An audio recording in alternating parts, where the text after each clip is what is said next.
Hey, good morning and welcome to Breakthrough Walls. I'm Ken Walls and I'm your host. And today I have the one and only Mr. Randy Powell on the show. So do me a favor, do your friends and family a favor, do everybody a favor, and go on ahead and share this out. And stay with us. You're going to love this man. He's a good dude. Stay with us.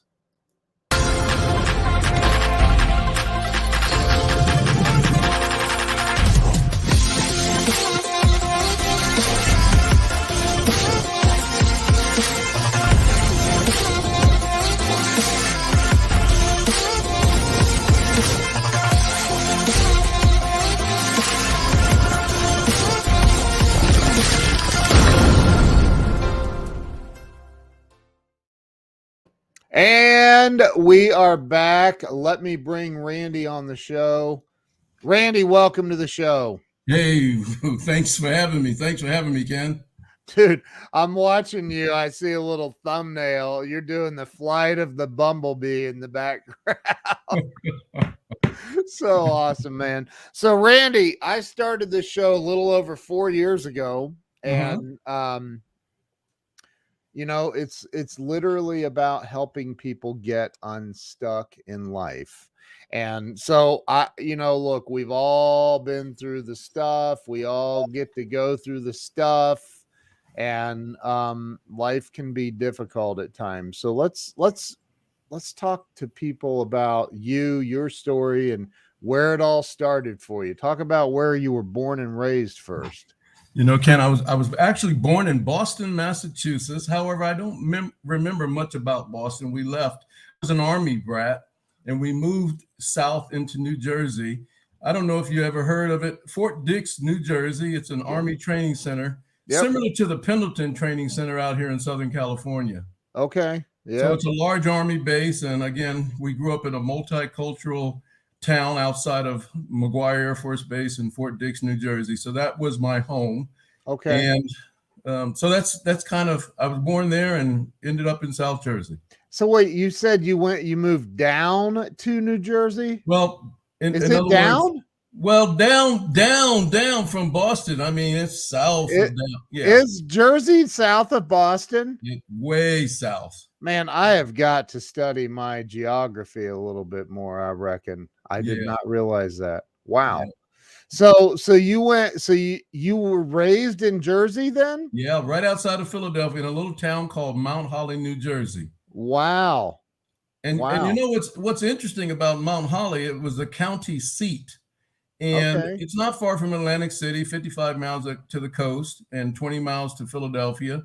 And 150 miles south of there is Washington, D.C. Okay. So it's located in a pretty cool area. And New York City is only 70 miles north of there. Yeah. And I'll tell you some of the fantastic people that came out of that area. Carl Lewis, he grew up in Willingboro, New Jersey, the track star, the famous track star. Yep. And I went to the same high school as Franco Harris, who played with the Pittsburgh Steelers. So we all grew up in the same town, same area. You went to high school with Franco? I was a freshman and he was going on to bigger and better things. Oh, got it. Yeah. Wow. Yeah. Wow. Yeah, that was back in the day then. Back in the day.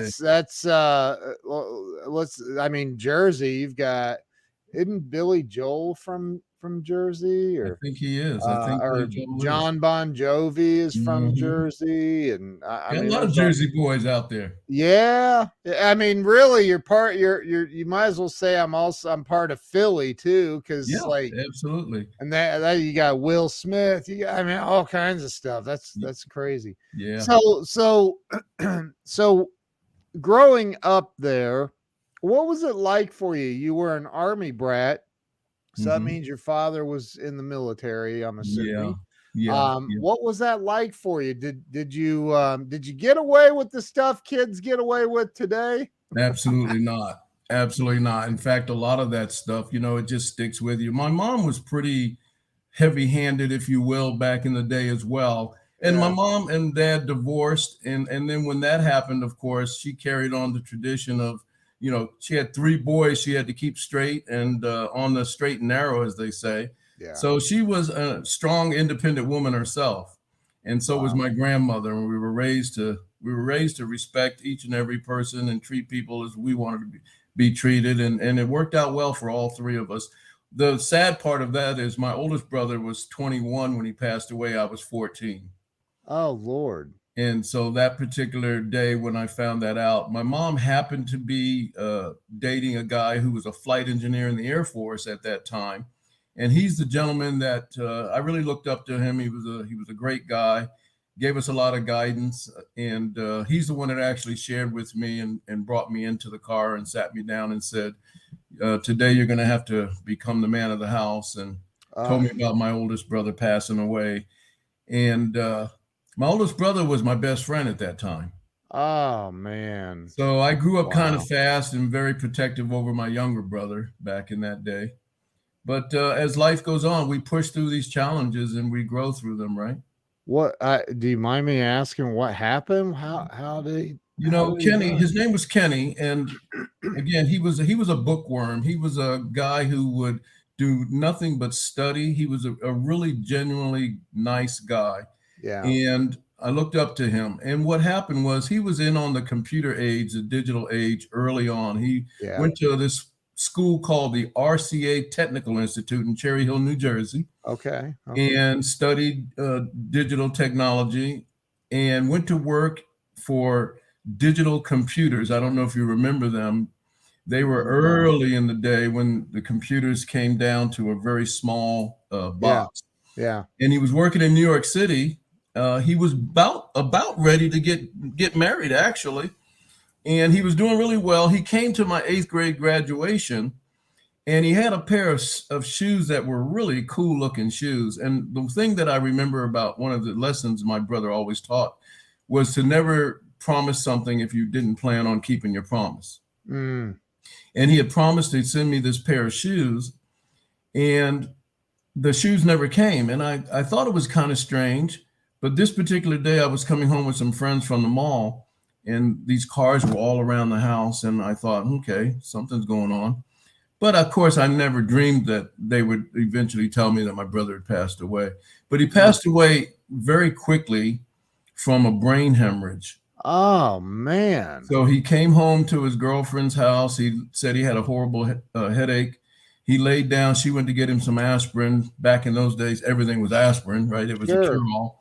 Yeah. And she came back, and he was gone. Oh, my Lord, have mercy. Yeah, wow. So it was pretty interesting how quick that can happen. At 21. Yeah. Man, that just goes to show you that you never know. You just don't know. No. And had I known what as I look back now, we get these wake up calls in life. In fact, I have a keynote speech titled The Wake Up Call. And, you can have those small, innocent wake up calls, and then you can have those really huge wake up calls that have a huge lesson to them or an eye opening thing that you take through life with you.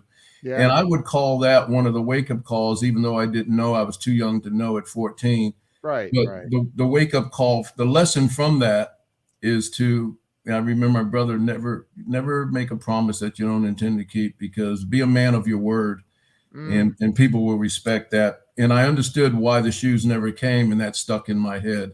He couldn't possibly send the shoes. Wow. But at 14, you don't know what that lesson is until later in life. Right. Wow. That's powerful, man. That's powerful. Yeah. So from that point forward, you had to be the man of the house. And how did that go for the next several years? I was a jock. I wanted to play football. All young men, that are jocks, or in those days, I ran track. I did some things on the track field, but football I was crazy about football, and I played defensive back.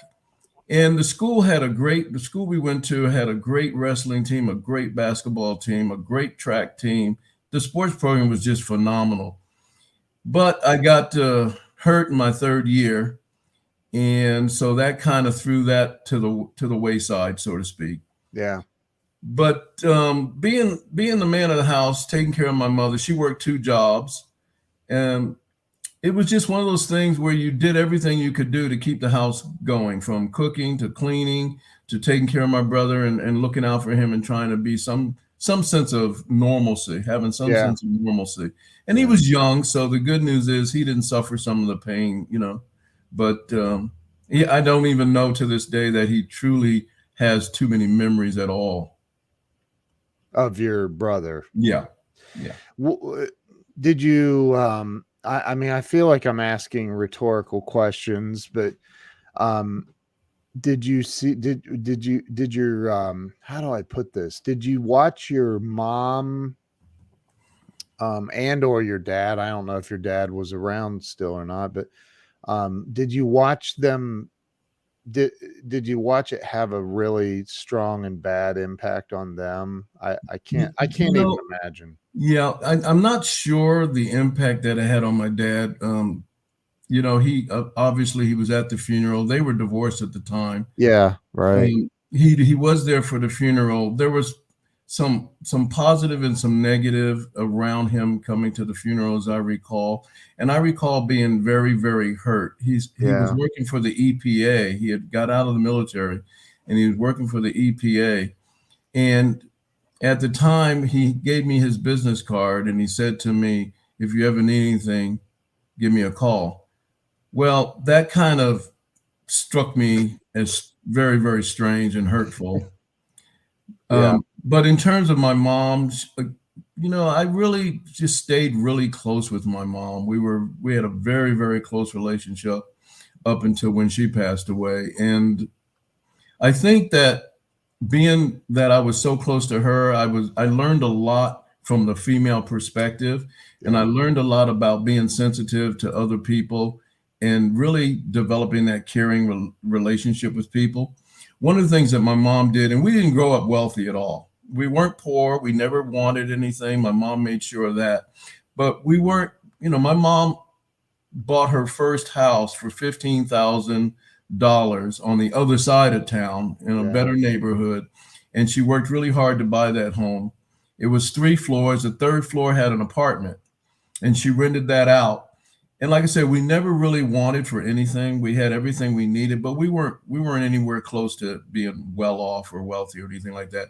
But what was most important to my mom was community and helping young men. All of my life, I remember her bringing either young men into the house to kind of, I would say, kind of sort of guide them and raise them a little bit. If they didn't have a place to go, if they were headed down the wrong road, she did a lot to curb their appetite for trouble and things of that nature. And she put a lot of young men on the right path. And that kind of rubbed off, you know, with me throughout my life. Yeah. It explains why you do what you do today. I didn't know that years ago, though. Right. It's funny how we look back and go, okay, that event or this thing happened, and that kind of guided my, you know, it's crazy. So you went to I want to say in West Philadelphia, but it wasn't. It was the other side. You know, it's kind of like the first time I went to Longview, Texas. I used to work for Fleetwood motorhomes, travel trailers. And we had a travel trailer in Longview. And the first time I went from corporate office out here to Longview, they greeted me and they said, "Well, where are you from?" And I said, "I'm from Southern California, Riverside, California." And they said, "Oh, you mean West Texas?" Oh, gee, is that what? Oh my God! So that's my first lesson about how big Texas is, right? Texas is huge. We're going there this week. So you, I mean, you went to high school, you graduated, I'm assuming. Did you go to college? I went to college later in life. What happened with me, I had a girlfriend, and her father was a warrant officer, and he was a recruiter with the Air National Guard. Out there at March Air Force, or at McGuire Air Force Base. So what happened was he asked me a question one day. He said, "Had I ever thought about going into the Air Force or the Air Force Reserve or the National Guard. And I said, no, I guess I hadn't really thought about it. You know, I studied art as a young man, and my mom wanted me to go to art school. Mm. And I had won many contests, oil paintings and things of that nature. I took private art lessons as a young kid. And so I had this thing for art, but I went ahead and ended up joining and went into the Air Force. Oh, wow. And I started off and I was 19 years old. I started off as a jet engine mechanic. And then I went into explosive safety, weapon systems, and those kinds of things. Wow. And then I spent a lot of time kind of moving within the organization, within the departments that I was at. And then I left after 22 years and I went to work for Northrop. Wait a minute. You were in the Air Force for 22 years? Yeah. Well, first off, thank you for your service. Oh, thank you. Second, it seems almost like it was a second thought, like an accident almost. Well, it was because I was trying to find, I wasn't really sure what I wanted to do. I wasn't sure. So that kind of was an accident. I kind of got guided over there. Yeah. And it turned out really well. I think part of it was if I was going to date his daughter, maybe he thought I should have some kind of security. Right? That's not a bad idea. No. And, back in those days, we need a lot of guidance, Yeah. So what happened was I left there and then I went to work for Northrop in advanced programs in Los Angeles and worked on some special projects. Wow. Because of the explosive safety background. Now, were you ever an officer in the Air Force? No, I was an NCO. No, I was NCO. I left as a master sergeant. Okay. Mm-hmm. Okay. Yeah. So, now was this the Air Guard or was it It was the Air Guard. Okay. So I did some active duty, but it was primarily the Air Guard. When I left, I was running the ground safety office. So I was in charge of all of the safety activities on the ground. And then, of course, my boss was the chief of safety, and he was responsible for flight operations. So we worked together. Mm-hmm. That's awesome. He was an officer. He was a colonel. That's awesome. Well, my nephew's an F-16 pilot in the Ohio Air Guard. Awesome. So, yeah. So, but again, thank you for your service. And so you went to work for Northrop. Is it just Northrop or was it Northrop? Back then it was Northrop. Now it's Northrop Grumman. Grumman. That's it. Yeah. Okay. So now how long did you do that? I was at Northrop for 3 years. Okay. And so what happened, we had some guys, it was a special operation. And what happened, my boss was retired Air Force. Okay. And he brought in a group of guys that were all out of the service, right? Yep. But we all had specialty areas. So the things that we were working on there, we all kind of really gelled together very well. Okay. And so that led to a few people deciding they wanted to leave because we were running out of time. We were testing some things, and if the things worked out well, and politics is involved in there, and how soon we're going to grow the program and all that. So some people ended up going up to the high desert. And what happened for me, I stayed. I had a 60-day notice, but the 60-day notice was because we knew that the program was going to be put on the shelf that we were working on.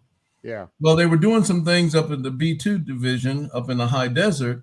And I had a couple of the guys that I knew that were in my department that worked in the high desert. So I kind of let them realize that, hey, these guys live up there. Maybe they would want to transfer to the B2 division. So I kind of looked out for other people, and they got jobs with the B2 division. They transferred. Lo and behold, I was going to my last meeting, and they found out I was being let go because of the program shut down or being put on the shelf. Yeah. And they said, why didn't you tell us? And I said, well, because those guys live up there. I live in the low desert. So they're closer to the B2 division. Why would I not, make sure they had a home? Right. And so they said, no, that's not going to work. We're going to take you as well. So I ended up going up to the B2 division for a little while. Wow. And then I was at a meeting with a group of guys for the it was ASSE, the Association of Safety and Engineers, and we were at a dinner. And one of the guys said, "Hey, you should come work for Fleetwood Enterprises." And I said, "I should." "Well, what's Fleetwood?" Right. And they said, "Oh my goodness, Fleetwood Enterprises, we're the largest manufacturer of motorhomes and travel trailers and blah, blah, blah. And we're in Riverside, California." So I said, "Okay, well, maybe I'll come visit you guys." So I did. And long story short, I ended up going to work for Fleetwood. Wow. How long did you do that at Fleetwood? I was at Fleetwood 9 years, traveled all across the United States. We had it was a very, very large organization. It was a multi-billion-dollar company. Sure. And it was a really good company. But what happened, I started seeing them that, the senior leaders started retiring. Yeah. And you know how that transitional period goes. And they started bringing in people that didn't really know the business like our leaders. Yeah. And I thought, maybe it's time to move on. You get those messages, those innocent wake-up calls, right? Maybe it's time to shift. So I ended up shifting and going over to Miller Brewing Company in Irwindale, California, on the way to Pasadena. Okay. And I ended up going there as a safety and security manager, and I was at Miller for 3 years. Wow. Yeah.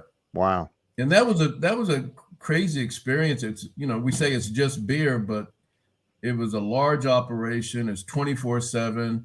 I had 3 departments under me, and there was always something exciting going on. We, right here in Columbus, Ohio, we have a humongous Anheuser-Busch plant. I mean, it's huge. Yes. And it's not just beer. There's a lot going on there. Yeah. So and Debbie makes a great point here. I like that you're open to opportunities placed in your path. So there seems to be a pattern of that. Like you go, you know what? I can move on from this over here to this and no problem. Let's roll. Let's do it. Right. Where do you think, and I liken that to an entrepreneur's spirit, right? Like where do you think that originates in you? Where does that come from? Well, I tell everybody, my wife and her, well, let me back up. I didn't necessarily grow up with the entrepreneur mindset. Back in the day, so to speak, you were taught to get a good job, go to school, get a better job. And that was the mindset. And your parents meant well, but unless you grew up in an environment where there were business owners and that sort of stuff, it didn't rub off. Right. So I don't call myself a natural, if there is such a thing, a natural entrepreneur. I'm learning, I'm work in progress. But what happened was I married a great young lady, and by nature, she is an entrepreneur. And even though she came out of the business world like I did, she migrated into it much quicker, faster. But her father was a natural entrepreneur as well. And I think that's where she got it. So some of the influence came from watching her go from private industry into creating her own company, her own business. So my wife owns an accounting firm, small accounting firm, but also does CFO work and things of that nature. So she's got that move around spirit. And I think watching her made it a little easier for me, because she kind of pushed me a little when she said, do it for fun or do it for serious, but let's get moving. I love that. So she said, do it as a hobby or just make a business out of it, but make up your mind. And I had never had anyone say that to me with love and care and all that. So what happened, actually, I never thought that I had a gift for speaking or communicating or sharing or connecting with people from that sense. But I'd always been in a leadership role in all of my history, whether it was in the military, whether it was in, just in business itself. And because of that, I think that part of it, when I first started thinking about what my wife had to say, but how the whole thing started, Ken, is in terms of where I am today and what led me to where I am today. There were some other wake-up calls in life that occurred, and I share a few of them, but I'll share the one that got me where I am now. Sure. I have been working since I was 14 years old. My first job, my mom would allow me to ride a bus all the way to Pensacola, New Jersey from Mount Holly. And I had to change buses twice. And her thing was, if you work, I'll come get you at night at 10 o'clock when the mart closes. And she never failed. She was always there to pick me up. Wow. And so as I moved forward, and I had always been working all of my life, in 2013, I went to work. Well, I was working for the smallest company I had ever worked for. And there again, the founder of the company passed away, and there were some other things that jiggled and all that and happened and shifted. Yep. And I started speaking up because I saw some things that didn't fit well with me. And, you know, you have to stand for something, right? So I kind of stood up for some things. And long story short, I came to work one day and they said, you're no longer on our team. And that was in 2013. And I had never, ever had a bad report from any company I've ever worked for. I always excelled in every angle, everything I did, because I thought if I learn this, no one can take it away from me, right? So in 2013, when that happened, I actually got in the car. I was shocked. I got in the car and I drove around. I live in a pretty good sized little town here, Temecula, California. I don't know if you've ever been here. I haven't. But I was riding around the town a little bit and I'm like, how am I going to tell my wife I actually lost my job? And I was kind of in shock. And I drove home and I told my wife, I said, honey, I lost my job. But what you don't know, Ken, I had already been connected because of my wife with Toastmasters. And the reason she connected me with Toastmasters is through her boss, who said, hey, has Randy ever sat down with a coach? And I said, no, I've never sat down with a coach. And so through her boss, I sat down with a coach. And fast forward, the coach said, you should check out Toastmasters. I checked out Toastmasters. So when I lost my job, I had already been a Toastmaster for a couple of years. Okay.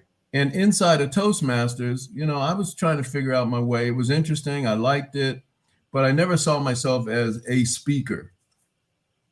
But I was having fun and there were some great people there. So when I lost my job, I had already secured a coach by the name of Cheryl Rouse. She's a wonderful international speaker. She's an accredited speaker with Toastmasters International.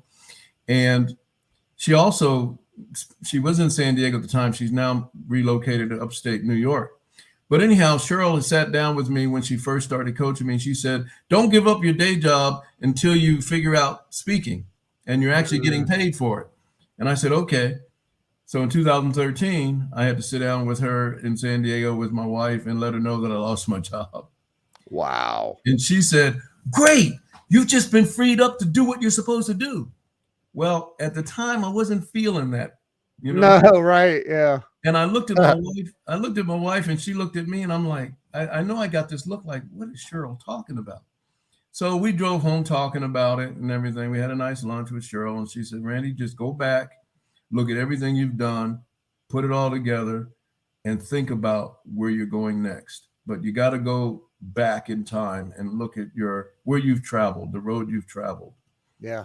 And I didn't understand what she was saying at the time. So we, you know, Susan and I, my wife, drove home, and one thing led to another, and started realizing through Toastmasters that there was something there, even though I never really wanted to speak. I just didn't. I didn't think I had anything to say that would help people or would add value to people.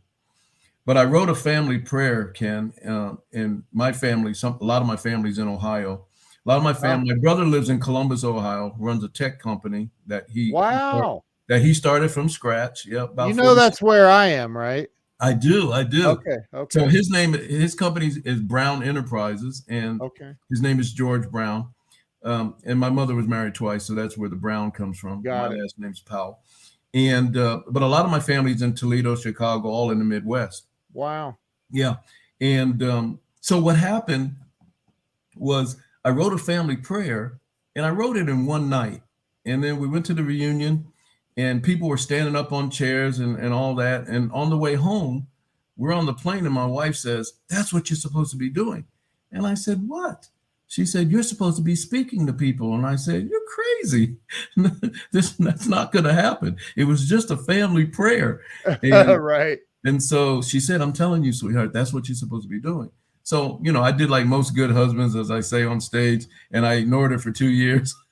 Right. Right. But you know, as things go, and God being who He is and everything, with Right. Toastmasters in the picture and her saying that, and one thing led to another. My first keynote was with Toastmasters, Wow. and so that was, there were about 300 people in the audience at that time, and it went really well. And so the real wake up call and transition came from being a part of Toastmasters as well, even though my wife led me to that, because I gave that keynote, and then I was speaking again a year later, and this all happened at the same place, Cal Baptist University in Riverside, which is a private university. Yeah.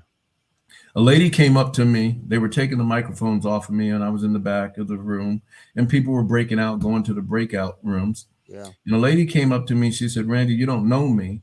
And I still get choked up when I share this little bit of story, and I won't go into it too deep. But she came up to me. She said, "You don't know me, but I wanted to say something to you and say thank you." And I said, "Well, what are you saying thank you to me for?" And she said, "Well, I heard you a year ago, and I wanted to come back and hear you again, but I was in a bad place a year ago, and when I was leaving here, I was thinking, or when I came here, I was thinking maybe it's just time to end it all, but I ended up coming here today and hearing you. And when I left here, I was driving and I decided that I'm going to give myself another chance." Wow. And I looked at her, and I'm in shock. They finally get the wires off of me, and I said, I didn't know what to say. I just said thank you very much, and I almost ran to the bathroom. I had a 3-piece suit on. I was all decked up, and I started splashing water in the men's room, splashing water in my face, because I couldn't believe somebody had came to me and said that they were thanking me for turning their life around because something bad was about to happen to them. They were in that much trouble. And I never understood, suicide or any of that. I just, it's just so far from, I love life. Yeah. And when I came out of the bathroom, I know the guys in the bathroom were probably looking at me like, what the heck, what's going on with me? Yeah. So that happened. And that was a wake-up moment for me. And then a couple other things happened within the Toastmasters world, where a gentleman was down and out, and he came to the club, and he had lost everything in Mexico. And he asked me would I sit down with him on Saturdays. He had to rebuild. He brought his parents here, and he had to rebuild and start another business and try to get back on his feet. But he left there. He was in trouble. They were in trouble down there. And so I told him, I said, yeah, I'll sit down with you. And I told my wife, and she said, you're going to sit down with this guy every Saturday? I said, yeah, but he needs somebody to sit down with him. So I did. I sat down with him for about a year, and I didn't do much. I just sat with him and listened and tried to give him some thoughts about what I would do. And lo and behold, at one of the other conferences, he came to me. He put a letter in my jacket. He says, hey, Randy, or envelope. He said, I got to go, but I just wanted you to have this. And you know what, Ken? The funny thing about it, I went to the car and I took off my sport coat that day. And it's about 4:00 in the evening, conference is over. And I remember that envelope, and I pulled it out. I'm sitting in the car and I open it up and I start reading. It's just a simple 1-page letter. Yeah. And I'm a big guy, and I started getting choked up because here's this guy thanking me for pretty much helping him turn his life around. And he loves salsa dancing. He ended up with a professional salsa dancer out of LA, and life just went on for him, and things just turned around well for him. And I couldn't read the letter by myself all the way through. So what happened was I called my wife, and I won't say what the gentleman's name is. And she said, honey, just bring the letter home. We'll finish it together. So I did. I got home and we sat on the couch and we finished the letter together. And my wife looked at me and she said, sweetheart, I told you this is what you're supposed to be doing. Yeah. So that's kind of how I ended up just continuing. And I said to myself, I was driving home one day and I had another incident like that. And I finally said, okay, Lord, I'm going to take this serious. If this is what I'm supposed to be doing, sharing, support and courage and hope for other people, then I'm just going to go ahead and do it. So if speaking's the way I'm going to do it, so be it. And speaking led to coaching, and that's where I'm at today. Wow. So I want to back up to because Eric Flanoy, a buddy of mine, is on here saying I should join Toastmasters. I've never been in Toastmasters yet. I'm a speaker. Mhm. I think it's powerful. Your story is powerful in the sense of you know, it's even biblical that in the beginning was the word and the word was God, and people like you don't and me, we don't realize how powerful our words are when we're speaking to people, Right. right?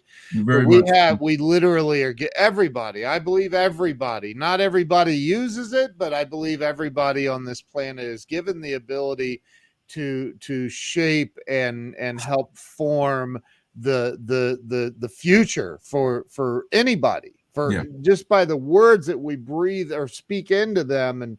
And so talk a little bit about that, because I want you to I want people to wake up to this, what you're talking about. You went to Toastmasters, you had no intent, you go to Toastmasters to become a speaker, right? Yep. Yet you didn't have any intention really of ever you were dipping your toe in the edge of the right, No, not at and all. now here you are, man, and you're Yeah. a paid speaker, right? Yes. Yeah. Yeah, I Yeah. paid you a lot just to be on here. It's an honor and a privilege to be here. But Yeah, Ken, you're an awesome person. I met you. Obviously, I just recently met you yeah, because of Craig Duswalt and my yeah, relationship with Craig. yeah, And Craig's an awesome person. And he the is. thing about it, I think I'm a good person, but I don't think that we all have our faults. We have our bad days and good days and all that. Yep, yep, Sometimes, I'm often asked, where do you get your energy, Randy? Why do you have so much energy? Well, I love life. I'm living not just because of my ancestors and what they were able to do and help us all push through, and the lessons that they taught, not only me, but all of throughout history, but also I'm living, partly for my brother he was a good guy, and he's not here, and he would have done more, I believe, than even I could possibly dream of. So I'm living life because I love life, and so that's part of where my energy comes from. And yeah. then to be able to help other people, just the notion of someone saying thank you because you actually helped me, just inspires me, and it just makes me happy. That's where the joy. And I didn't do it for money. I didn't start out doing it for money or anything like that. And yes, you have to make a living and all that, but I used to give so much because I just felt so good when people overcame a challenge. Or I have a client says she could never write a book, yet she's a doctor, and I said, you have so much in you that you could share with especially young women Yep. who, when she became a physician out of Syracuse, New York, back in those days, there weren't a lot of female doctors, and they had to go through a lot of challenges. And I shared with her, you got more than one book in you. Well, today she's a published author. Yep. And so there's just so many things that you can do if you can sit down and get people to open up. And that's what they do with me. They sit down, they open up, and we talk and we share and we peel back the onion, and we figure out how we can move them to the next level. And I've been blessed to be able to have that gift. That's awesome, man. That's so awesome. So what's next for you? Well, what's next? I've got a lot of things that are sitting out there. And again, you can't do everything at one time, right? And I'm still growing myself, Ken, just so you know. I haven't reached the pinnacle of where I want to be and so forth. Yeah. But with that said, my clients come first. The people who come to me and ask me to help them overcome a challenge, or to help them become more, or do more, or get more out of life. Those are the people that are most important to me in terms of what I do on a daily, weekly basis. Do I have hopes and dreams? Of course I do. I want to continue to build my business and build this new brand, Envision Success, because I think Envision Success encapsulates everything that I'm about, and everything that I want for other people is to be able to see their potential, and then understand that they can actually achieve it. Just like you've talked about, you can overcome, until you believe, though, until you can crack the code and actually believe, then you got to find somebody that believes in you. You know, you do that for people. You believe in people before they can believe in themselves. Les Brown does it. I mean, so many people do it. Craig Duswalt does it. Yeah. I remember I've been following Craig and have been hanging out with Craig, and I couldn't afford to be in his mastermind for years. But I hung in there because there was just something about his attractability and the things he would say, and he was down to earth. You know, I mean, you're down to earth, and those are the kind of people are afraid, I think, when they see somebody who's gone to such a level, they think they're out of touch and out of reach, and so they won't ask for help. They don't know how to get to people who they think they put on a pedestal, so to speak, and so they remain down in this little encapsulated bubble because they don't know how to break through it. And so I think that our job is to help people ask for help. Yeah. That's one of the things I tell my clients. If you don't ask for help, if you don't surround yourself around great people, if you don't go looking for really cool people to hang out with and learn from, then you're not gonna live your full potential. You have to find the courage to do that. And so I try to help them do that by being a role model for them in terms of asking for help and hanging around people who you can learn so much from. I don't know if that makes sense, that, you know, just absorb. Just sometimes just being in the room with the right people, the energy, it just pumps you up and gives you the courage to ask or to go do or to try something. And failure is not an option. You can fail, but you have to have the mindset of, I'm failing forward. I'm failing to get better. You know? But people are afraid. They've been raised to be fearful and think they're going to get slapped on the hand, even as adults, because they did something so-called wrong, or they made a mistake, or whatever the millions of reasons are, right? We all know them. We all have been there. So I just see myself having a fulfilling life by helping as many people as I can. I've always had a dream of since I decided to speak, for some reason, the 10,000 is in my mind, and it's still there to this day. It's been there for years now. But I started following Craig, and then Craig said something to me one day. He invited me up to the golf course in LA and to one of his little mini masterminds, and it went around the table, and it was a hot seat. And I thought I was just a guest. And he said when he got around to me, he said, "Okay, you're up." And I didn't have any clarity of purpose at the time. I didn't know really where I was headed. And everybody in the room, but Craig was the one. They all threw stuff out there based on what they heard. But Craig said, "You just need to get out of your own way, Randy." And for a year, I drove home from LA 60 miles, and I'm thinking, what the heck does that mean? Get out of my own way. And it took me an entire year, Ken, to figure out what he meant. And once I figured out what he meant, then things started opening up. Things started happening. I think about the, you know, Grant Cardone is a friend of mine and a mentor of mine. And I can remember, you know, I had built a decent sized business, but, you know, I was in a position where I needed to make a decision on, literally going to the next level and investing $36,000 in this program with Grant. And I remember, man, like all of these poverty. We didn't grow up like dirt poor, but we grew up poor enough. You know, my mom worked, and you know, it was, and I can remember all of these limiting mindset things I didn't realize at the time. $36,000. I was like, that's a lot of money. Are you? That's like $1 million. Yeah, right.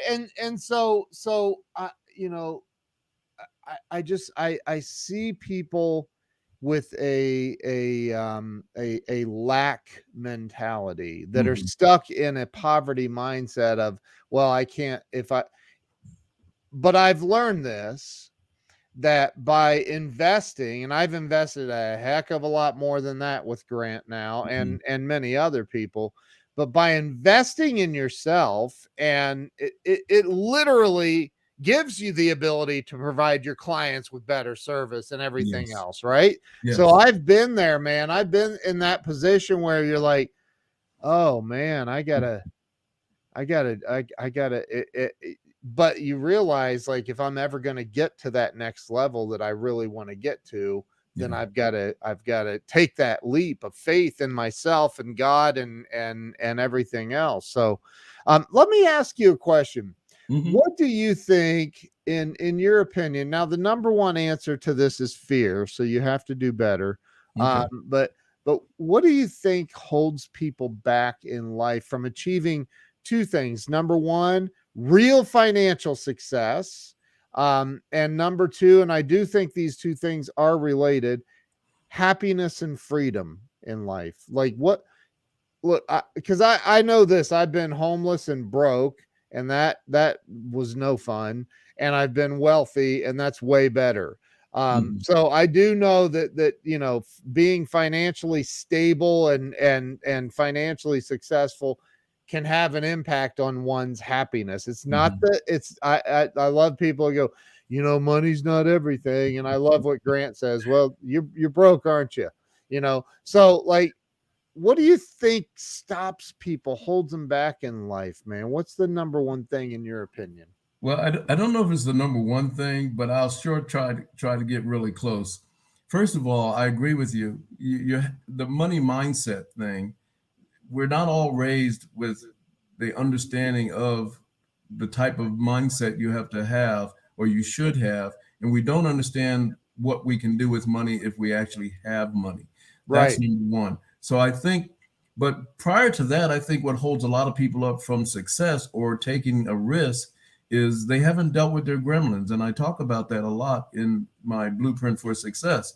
The first thing that, even though I talk a lot about purpose and my goal is to help people identify their purpose so that they move from where they are to where they want to be, you cannot do that if you haven't dealt with your gremlins. And those gremlins are things that have held everyone back, not only from fear, but being told you're not worth anything, to all the things, the ugly things that have been told to people that shocked them early in life that they carry into adulthood. So I think dealing with your gremlins and reassigning your gremlins is the first thing. First, identifying what they are.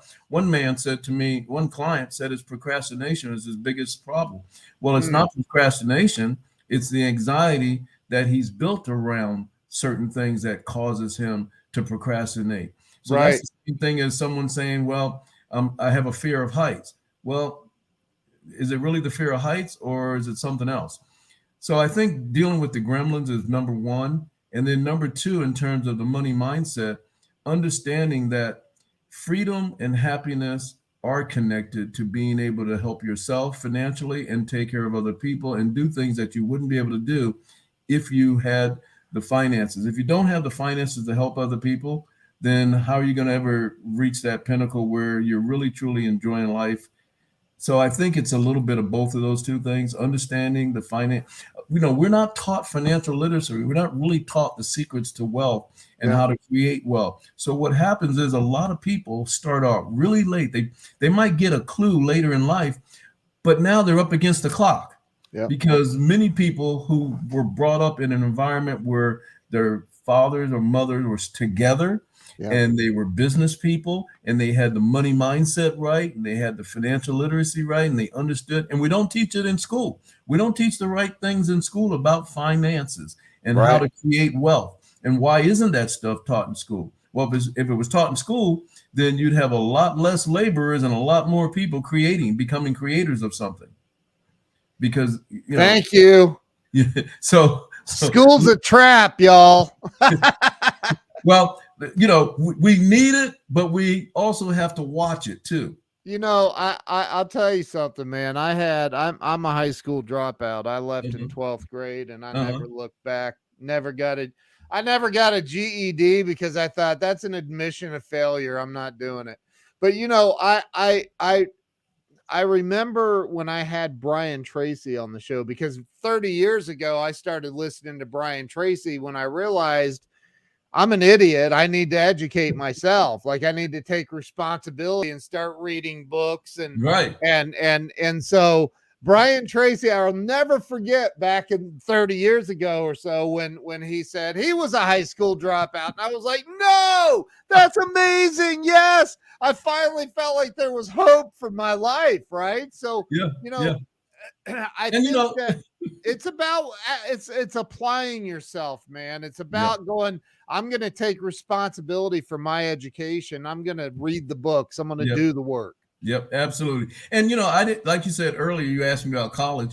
I went in the Air Force and I did take courses in the community college of the Air Force, and I got my associate's degree in safety. And then when I got out, I still hadn't had my 4-year degree yet. I got my 4-year degree here at a private university, University of Redlands. Yeah. And so school was always important to me. Education was important to me, but the most important thing was actually getting out and doing something, taking action.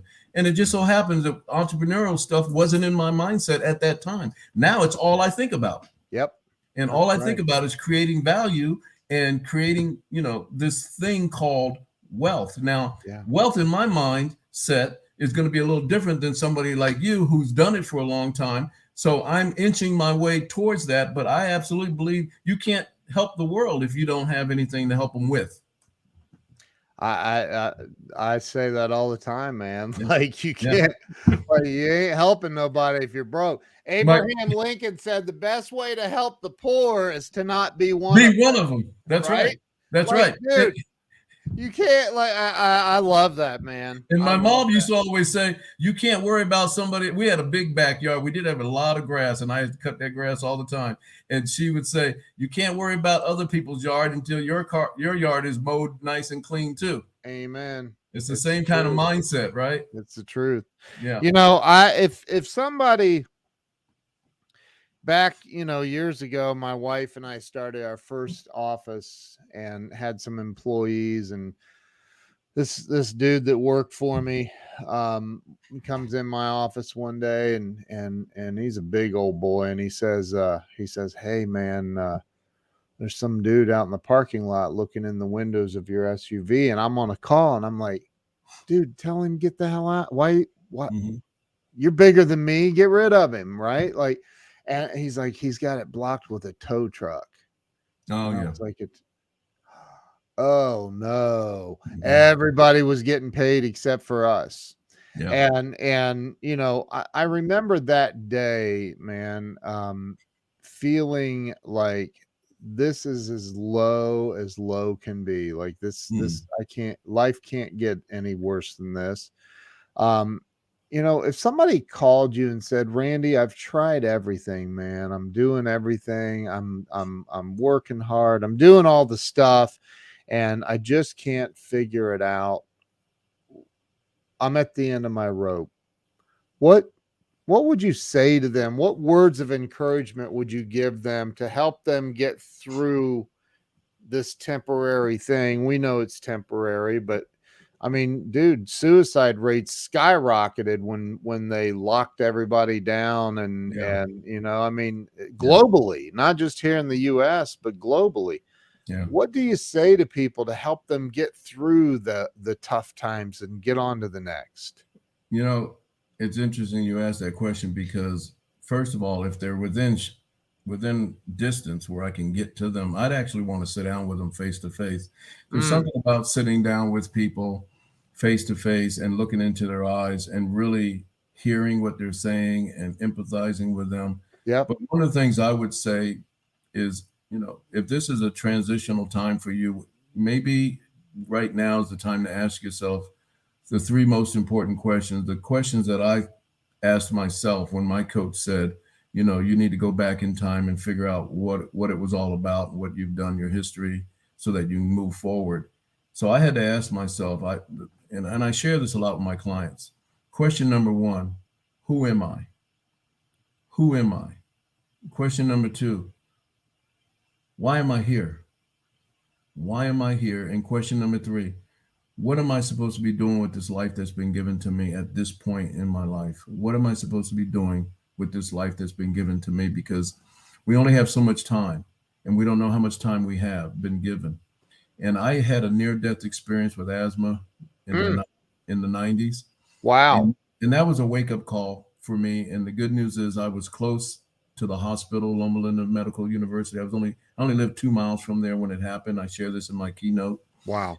It was one of the big wake-up calls, because I had never had a specialist, always a general practitioner. And the lesson out of that, when I got to the emergency room, I got out of the car, but I passed out and woke up 3 days later intubated. And they told my wife that they weren't sure because I had 0% lung capacity or oxygen. They didn't think they could bring me back, but they were going to do everything they could. And here I am to this day. So there's something still left for us to do if we have life in us. Yep. And I believe that with all my heart and all my soul. And knowing that, you know, he gave me another chance. What I said to him when I was in this place, traveling to this place, I asked God, I said, you know, a lot of people think, you know, it's kind of strange to have a near-death experience. I don't know that it is, but I asked him if I could just see my boys grow up to be the fine young men that I hoped they would be, then everything would be okay and I would go with him. And he actually let me come back. And I also tell people, be careful what you ask for, because I should have asked if I could see my grandkids grow up. Oh, geez. So be careful, even in that place, be careful what you ask for, because, you know, but, you know, so that was in the 90s. And, you know, here it is 2022, and through COVID, and I still have upper respiratory disease. I have asthma. It's under control, been under control for years. Yeah. And here I am still kicking. So there's some reason why I'm here. And I figured out that my purpose is to communicate and speak and add something called value to people's lives that will help them and help their lives be better. And then my life's going to be better. And I'm joyful and happy every day I get up. I'm thankful every day I get up for the life that I have. And I'm not a millionaire. I will be a millionaire, but I'm not a millionaire. So it's not about money. It's just about being here and doing my part. I love it, man.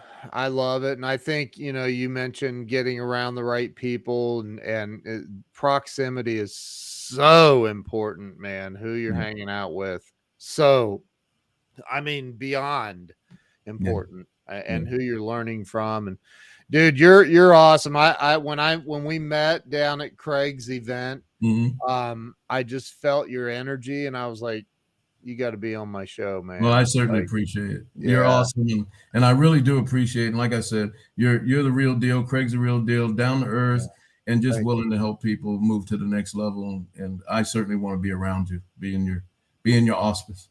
You're awesome, man. Thank you. And where, I should have asked this. I always forget to ask this up front. What is your website address? RandyPowellSpeaks.com. RandyPowellSpeaks.com. Okay, I'm going to scroll that across the bottom. Awesome. Is that right? Is that it? Is that it? That's it. RandyPowellSpeaks.com. Yeah. Dude, you are a gentleman and a scholar, a good man, a great mentor, I'm sure, to a lot of amazing people.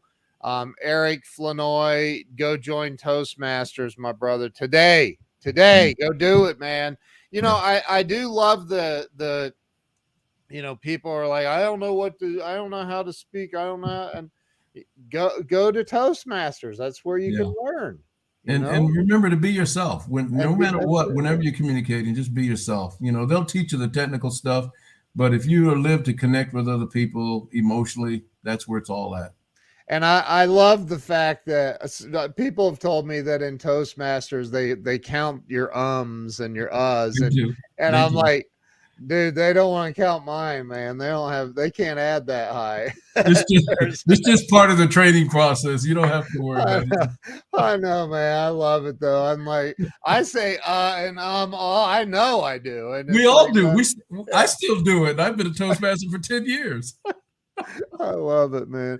As a matter of fact, a buddy of mine, Jim Cathcart, who's a legend, he's a Hall of Fame. He's doing the opening keynote at Toastmasters International. Yeah.